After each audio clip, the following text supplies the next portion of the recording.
Hakdama for 2 weeks, 2 or 3 weeks. We're near the end of I just want to run over some of the high points of the Hakdama I had learned prior to this time. And the first part of the Hakdama talks about the Friedlander, and in relation to Shabbos, it's one of the roots of our faith, that we should know that the world in fact was created. It was not always exist. And since everything was created by God, created everything, so He is in fact the Lord, the Master over everything, and we are His servants, and we're obligated to do His will and to serve Him with all we have, all our bodies, all our souls, all our lives, all our money, everything. Because everything is His.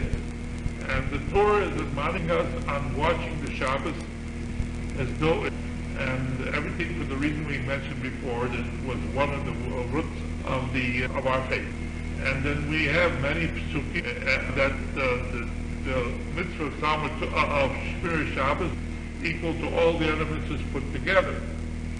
And then we go on to mention the fact how difficult, how stringent the violating the Sabbath is, through a great gradation of sins until it comes to the great sin where it develops a capital punishment case of stoning, which is considered the most difficult way for a person to die if he's found guilty of a capital punishment case. And that, in fact, is the punishment for violating the Sabbath. And we've already learned that this concept that every mitzvah in the Torah is designated by God, not just because He wants to go and burden us with a lot of activity.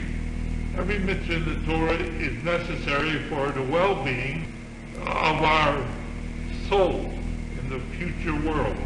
And if, God forbid, we are remiss in any activity that we should be doing, it will show up later on if we manage to be resurrected among the righteous.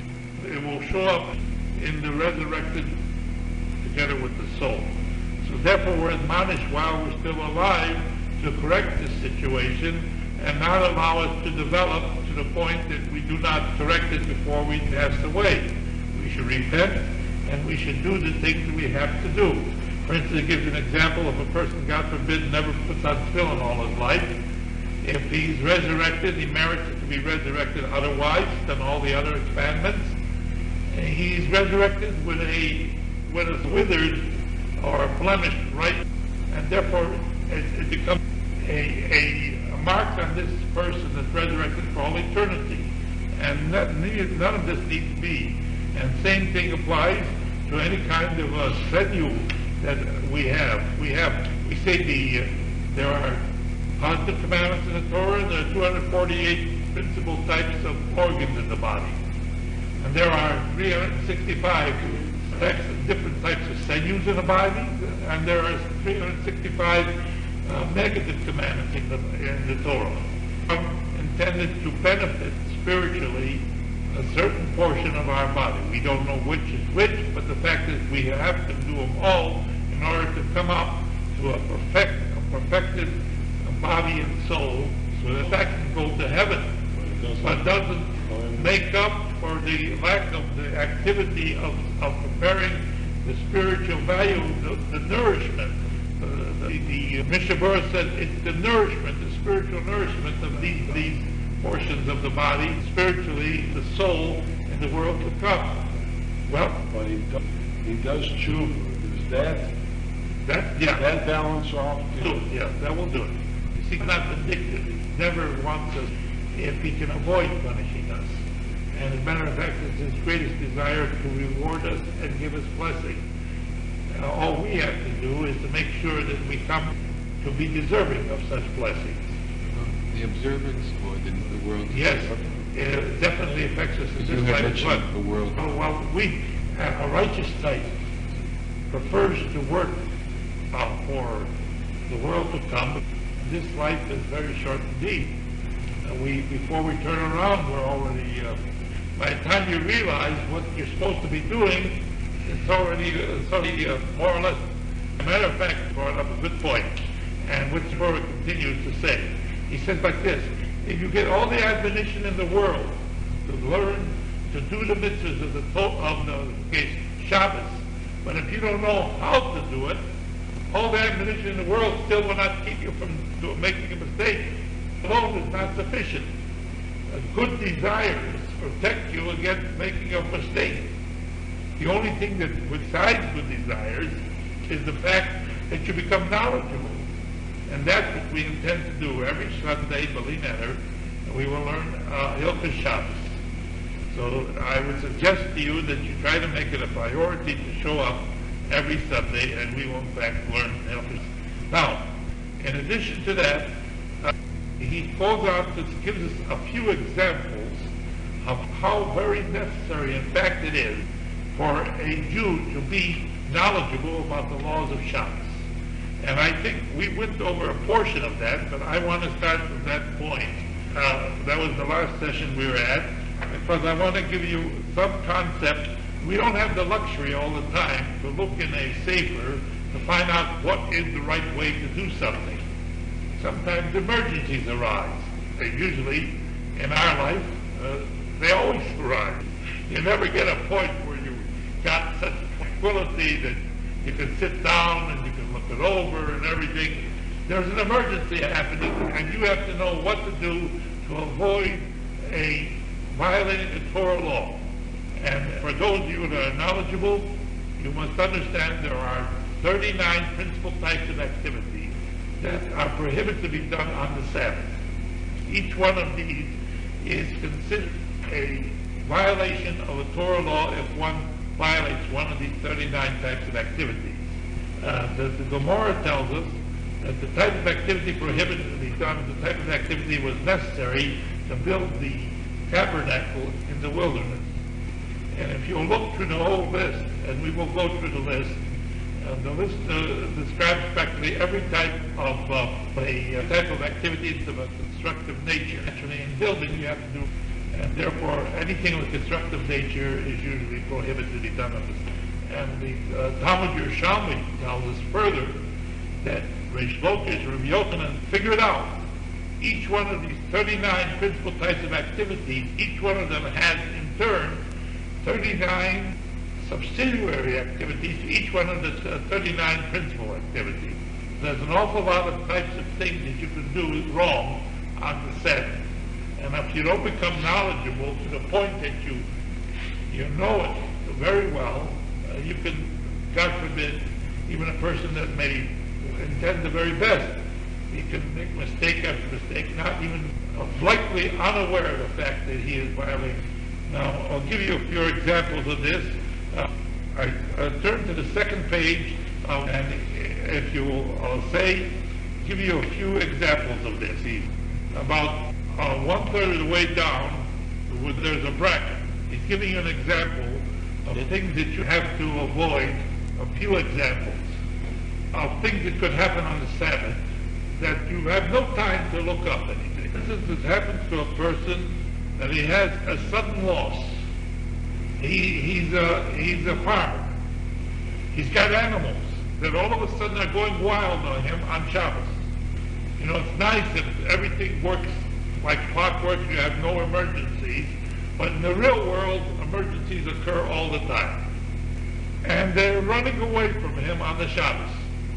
Now, a farmer can't afford to lose valuable livestock just because it happens to be Shabbos. On the other hand, there are certain things that you're not permitted to be done on the Sabbath. And unless you're aware of the fact that you can't do certain things, you could very easily violate the Sabbath under the stress of the geese and chickens that he just bought just recently, and they're not accustomed to be in his household, and they're running around. So how easy would it be for such a person to stumble on a prohibition of Shabbos? What's the Easter? What is the prohibition? It's prohibited to trap an animal on Shabbos. You understand? So that's one of the prohibitions, 39 prohibitions that prohibit to be done to trap an animal on Shabbos. And also it's prohibited to say to a non-Jew to grab it, the animal. So what is the way to avoid the prohibition of violating a Torah law? The advice is, if he had learned the law, he would know a way in which it's permissible to do. He can shout out, anybody that saves my animals will not lose out. That's one thing he can say. So if a goy hears that, even though there is no specification what he's going to do, and he will catch the animal for the Jew, he saves that animal. The animal's not lost. Or he can say to a goy that he should bring these animals into a very big place.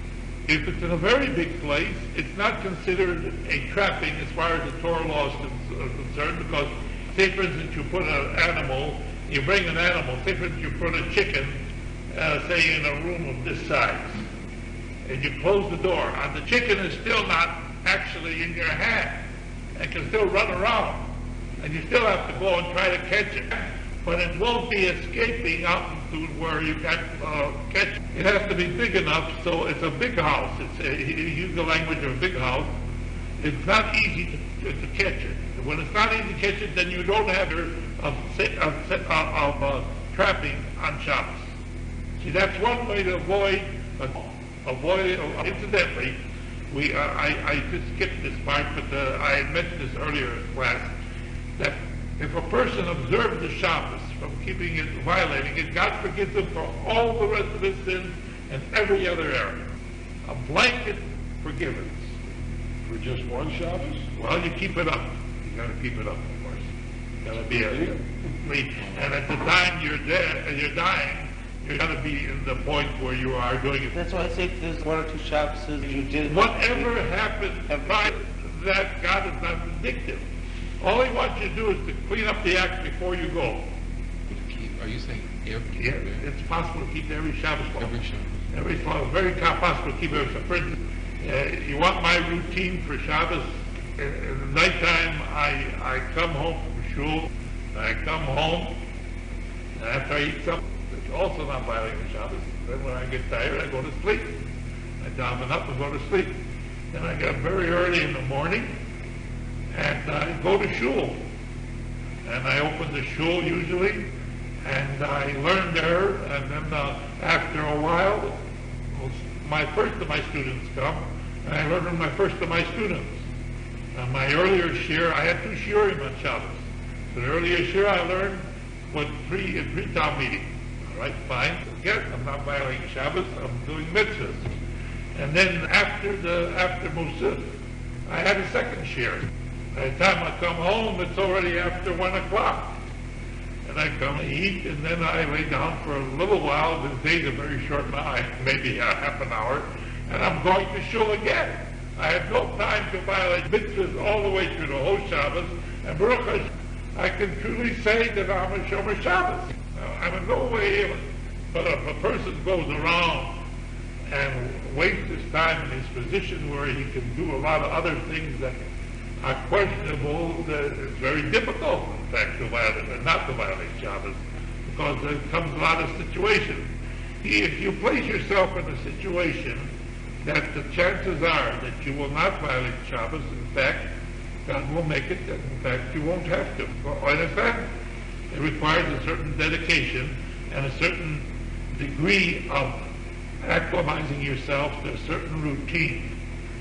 After we learn the Mishnah, we're going to learn in English, translated many of the laws of the Shabbos that I've already, I've told you like this. And since obviously he wants us to learn the Torah good and do the proper job of the Torah, so it is without question we need all eternity to do the job. I'm prepared to do that. By then, but you might forget some of the laws, so I'll go. Well, if everybody reviews them like they're obligated to. Yeah, I understand that some people may not be capable of reviewing in the original. You know, it's whoever's interested can come here. I'll be delighted to participate too, and also try to help those that. The announcement, I'm willing to. All right, no question about it. Good. All right, fine, no problem. All right, now, so you see now this, we can avoid the Easter of trapping an animal by making sure that either you say anybody can grab it, will not lose out, or putting it in a bigger area. Let the goy put it in a bigger area where it's not actually trapped. This question would be an unusual way. You're still not violating the Torah law. You understand? It's a question of not violating the Torah law. All right, let's go on. It doesn't come where law is concerned. Or we give another example of a thing that can occur. We'll give another example of a thing. I'm reviewing Menachem, some of the laws of Shabbos that we learned before. Giving another example, since God forbid should never happen, a fire starts and it's burning the tablecloth. It happens in a fire. For instance, you got candles on there, and the spark comes and it sets on the tablecloth in the dining room. Happens, right? So what are you supposed to do? So ordinarily a person will be so excited about losing his money that the first thing he'll do will immediately try to go and put it out and violate it. We're talking about where there's no stage of God. Some of us haven't got that much money to worry about a loss of money. It's just those that never have this daige. They got this worry about losing money. But if you don't have it, then in the first place, do a daige there. Right. Also, when you know, even though he knows it's prohibited, because why? Because he doesn't know how to do it in the right way. So how do you do it in the right way? There's a way of extinguishing the fire without pouring water on the flame. How do you do that? You can pour water all over every other area that the flame has not reached. Okay? You understand? And that is permissible to be done on Shabbos. You are not actually extinguishing the flame when it gets to that point because it's all soaked, right?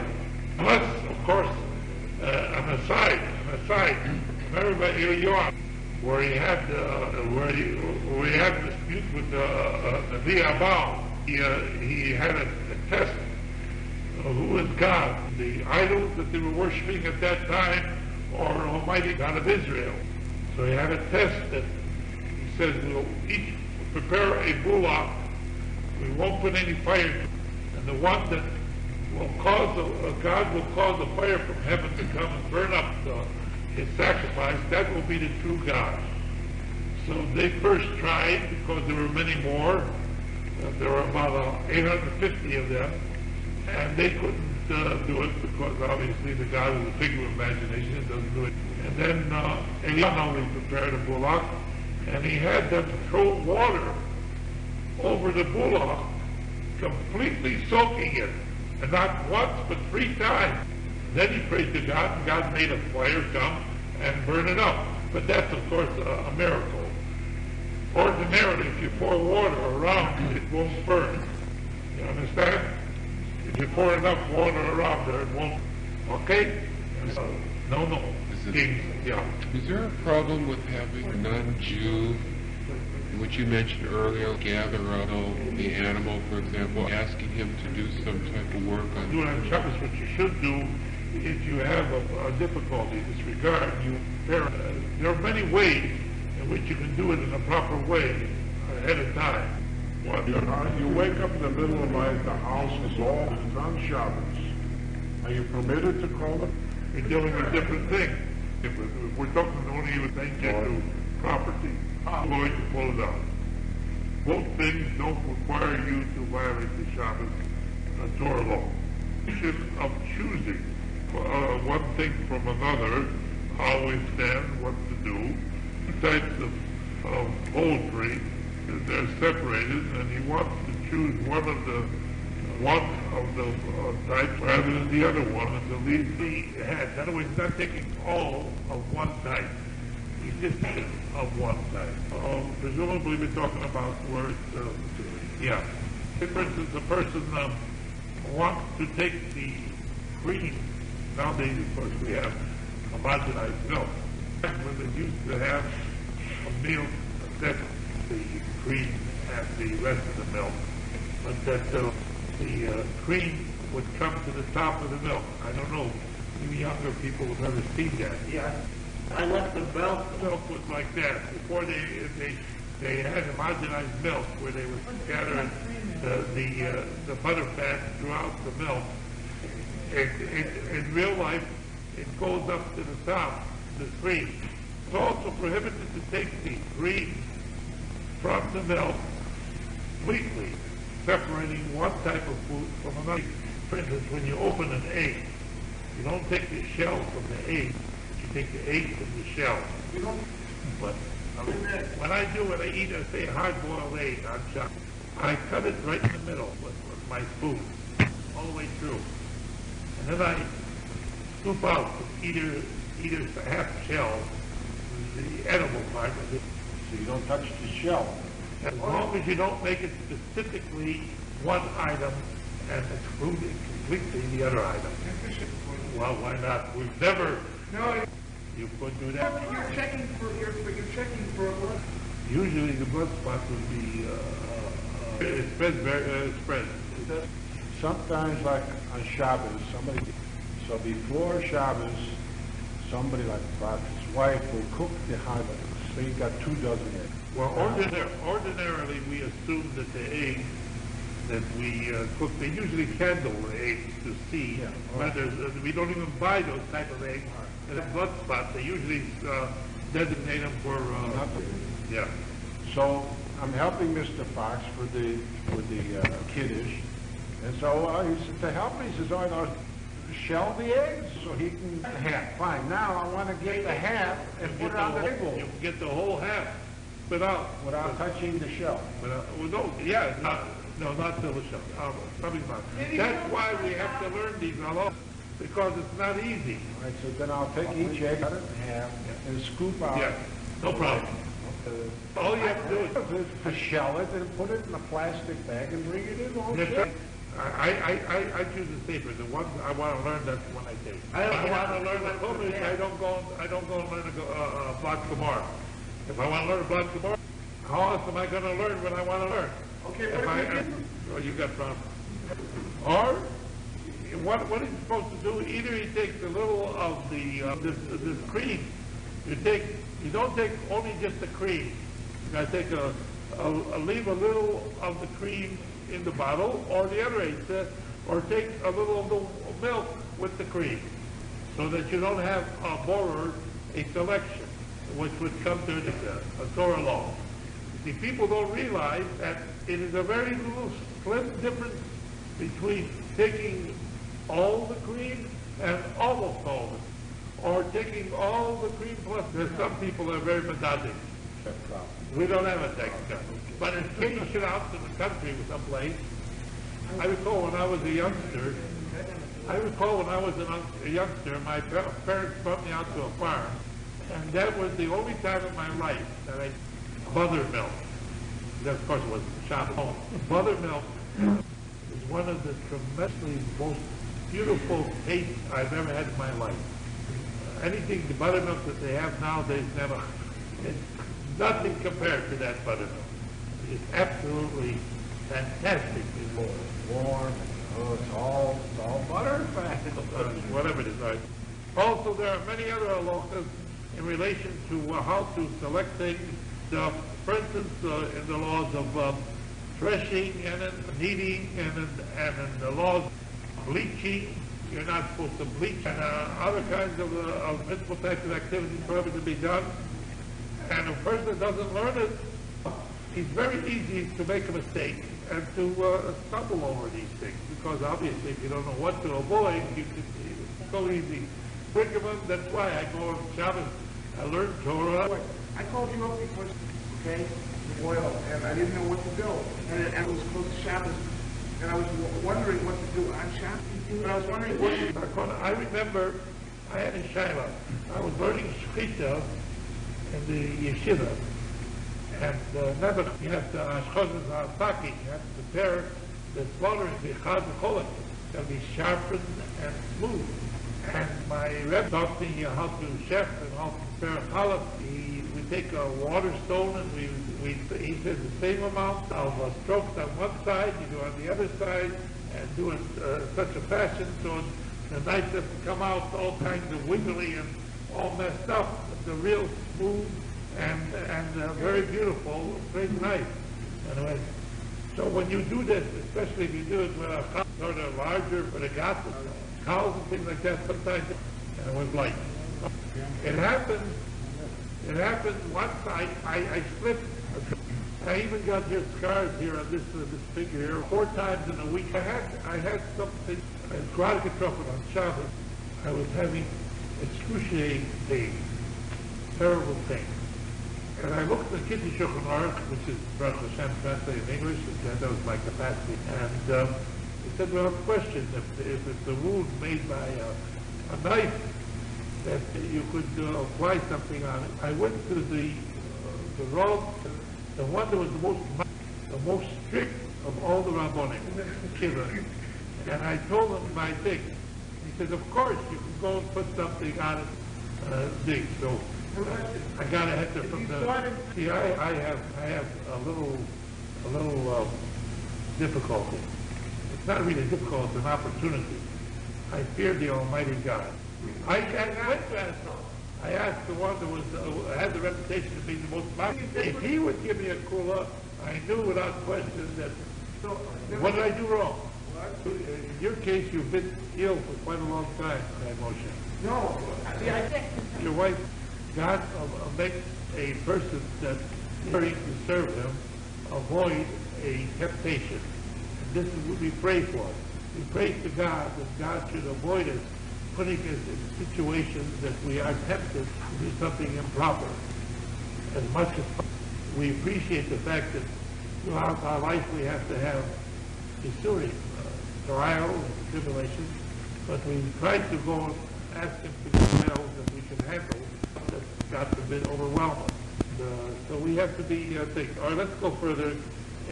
I want to go. So he goes on to say in the end of the preface, never comes to any reading during the.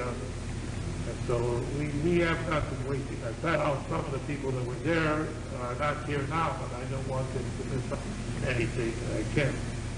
So he says, this is the case. The Chofetz Chaim says, I've taken it upon myself, with God's help, to try my best to clarify all of these laws and bring in all the many of the greatest decisions. And I tried to go and discern and to clarify the root of each one of these activities that's prohibited from the words of the Rabbi, other earlier stages, and so that it could be clarified without any question. And also I have gathered from many of the swearing of the later stages, many of the new things that we have in our time, halacha l'maaseh, what you can do in various things. And that's incidentally one of the reasons I'm going to learn it to in English. We have a translation, and together with the Kitzur Shulchan Aruch in English, and we'll learn some of the laws of Shabbos there, so it's clarified things we can do. And he comes out to the end and he says, the person observes the Shabbos the way it should be, he has the responsibility, the obligation to teach it to other people, other Jews. And finally he comes out and he says, Shabbos is the way it should be, and he brings closer the redemption.